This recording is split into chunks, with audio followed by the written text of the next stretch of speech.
Hello and welcome everyone. Good morning, afternoon or evening from the Pro Traders Lounge for another lesson video.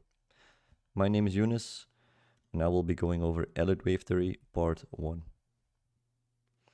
The topics for this video will be what is Elliott wave theory and motive waves. Elliott wave theory is named after Ralph Nelson Elliott. Elliott was an American accountant and author whose study of stock market data led him to develop the wave principle, a form of technical analysis that identifies trends in the financial markets. He explained that the upwards and downward swings in price are caused by the collective psychology and showed up in repetitive patterns, which we today call Elliott waves. There are two types of motive waves, impulse and diagonal. Guidelines: wave 2 never retraces more than 100% of wave 1, wave 4 never retraces more than 100% of wave 3, and wave 3 always travels beyond the end of wave 1. The most common motive wave is an impulse. The guidelines: impulse wave subdivides into 5 waves. The actionary subwaves 1 and 5 of an impulse are themselves motive, and subwave 3 is always an impulse. Wave 2 and 4 are corrective. Wave 3 cannot be the shortest wave of the 3 impulse waves, and wave 4 does not enter price territory of wave 1. Within impulse waves, we can expect extensions. Extensions are elongated impulses with exaggerated subdivisions. One of the 3 impulse waves, 1, 3, or 5, will likely be extended. Extensions frequently occur in the 3rd wave.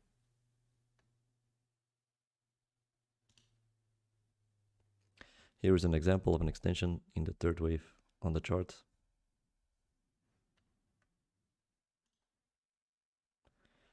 Fibonacci guidelines. Wave 2 is 0.5, 0.618 or 786 or 0.990 of wave 1. Wave 3 is 1.618, 2, 2.618 or 3.236 of wave 1, 2. Wave 4 is 0.236, 0.382 or 0.5 of wave 3. And then there are 3 different ways to measure the targets of wave 5. Wave 5 is inverse 1.236 to 1.618, retracement of wave 4. Wave 5 is equal to wave 1, or wave 5 is 0.618 of 1 to wave 3.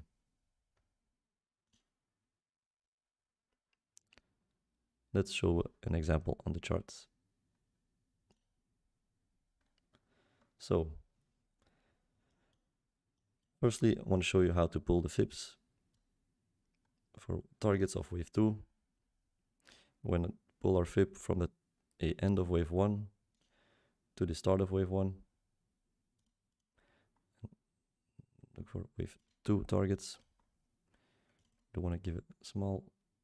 Notice that mine is on reverse, so yours is probably not on reverse, so I'll pull it the other way around, but that's just how I like to pull my Fibonacci. And then targets of wave 3. We get a fib extension from the start of wave 1 to the end of wave 1 to the end of wave 2 and wave 3 targets. Then for targets of wave 4, we want to go to from the end of wave 3 to the start of wave 3 and look for targets of wave 4. Then the targets of wave 5, we want to pull the Fibonacci retracements from the end of wave 4 to the start of wave 4 or the end of wave 3, and then expand it to the upsides for the 1.236 and the 1.618 as an inverse. Then wave 5 is equal to wave 1, so I pull from the start of wave 1 to the end of wave 1 and then to the end of wave 4 and then get a 1-to-1. And then last but not least, wave 5 is 0618 of 1, 3. Pull Fibonacci extension from the start of wave 1 to the end of wave 3, and then to the start of wave 4, and then get the 0618, which hit to the dollar here.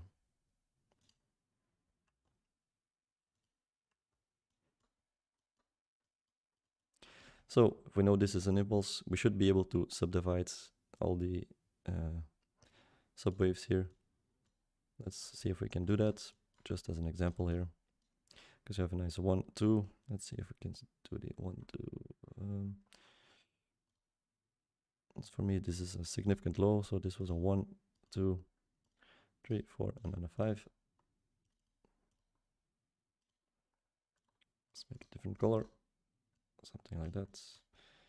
And then we have the correction here. And already shown in the example of an extension, this was the extension 1, 2, 3, 4, and then a 5 for the wave 3 here. Then in the end, the fifth wave, I could say this is a 1, 2, a 3, 4, and then a 5.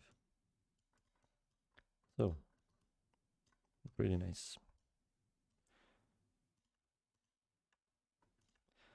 I'll come back to that later. Let's go further on. So, next up, we have diagonals. So there are two types of diagonals and may take on two forms, either contracting or expanding. The leading diagonal, rules and guidelines. Leading diagonal is a special type of motive wave which appears as subdivisions of wave 1 or wave A. It is usually characterized by overlapping wave 1 and 4 and by the wedge shape. The subdivision of a leading diagonal can be 5, 3, 5, 3, 5 or 3, 3, 3, 3, 3. The ending diagonal. It's almost the same, but there are a few different roles.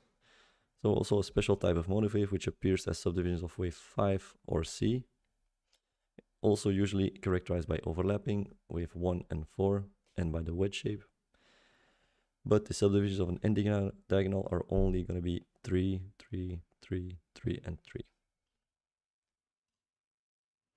So let's jump back into the charts and see if we can find a nice diagonal. Let's start off with an ending diagonal. Let's do this one right here. We have a nice one. So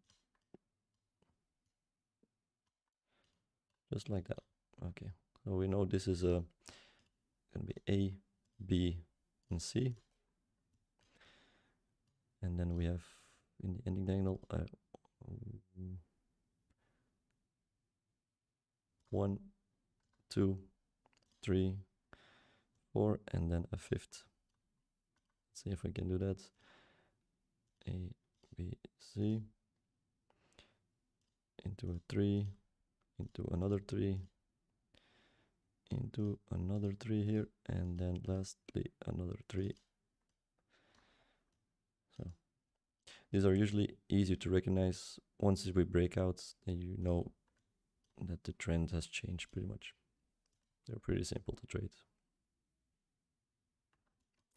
So the next one is going to be a leading diagonal, which we know can take on an impulse form.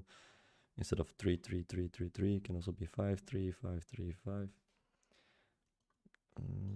So pretty much here, I would say this one.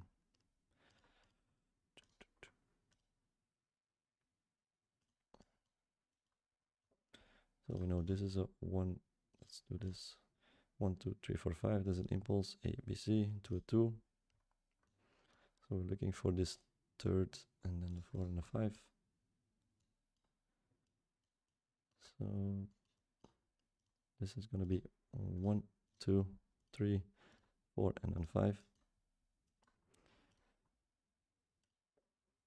1, 2, 3, 4, 5.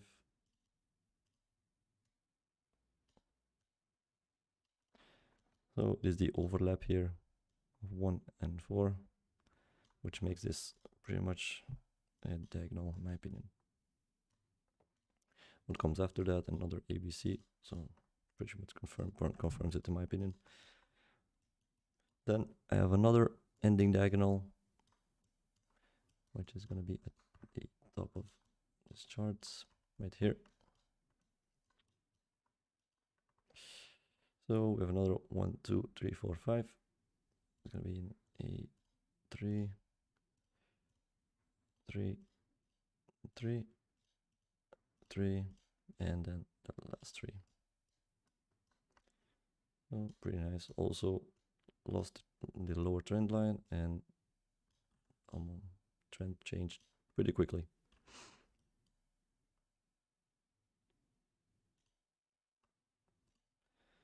So, last tips. Practice makes perfect. In my experience, in my opinion, it all comes down to experience. It's pretty key.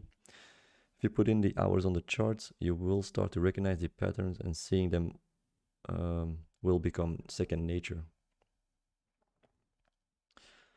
Next, stop looking for the textbooks waves. Don't focus too much on the theory, as it is pure academic in my opinion, and in reality will be very likely be very different on the chart. But it is nice to get those guidelines and to go after those guidelines. It is recommended to stay on the 1 hour chart or above. As I would recommend to stay on the 1 hour chart or above, but if you do practice, I would even recommend to go on the lower time frame just to practice. But once you get that practice in and you're more experienced, I would say do not go below the 1 hour or 15 minutes. That's pretty much it. But to practice, you can go on the 5 minutes. That's pretty much how I learned it, just going on the lower time frame and just trying to dig out every small little move. It helped me, maybe it can help you. And then last, not every chart will have a clean Elliott wave count. Yeah, that's pretty much, because not every chart is run by emotions, and Elliott wave is all about emotions in the markets. So that's pretty much why there's not going to be a clean count on every single asset, in my opinion, at least. Recommended resources. I would always recommend anyone that is interested to dive a little bit deeper into the theory to read the Elliott wave principle. There's a nice sentence in that book. After you have acquired an Elliott touch, it will be forever with you, just as a child who learns to ride a bicycle never forgets. The upcoming lesson videos is going to be corrective waves, going to be the ABC flats, zigzags, double trees, triple trees, and triangles. So if you have any further questions, be sure to tag me into the question forum. And that's going to be pretty much it. Cheers, guys.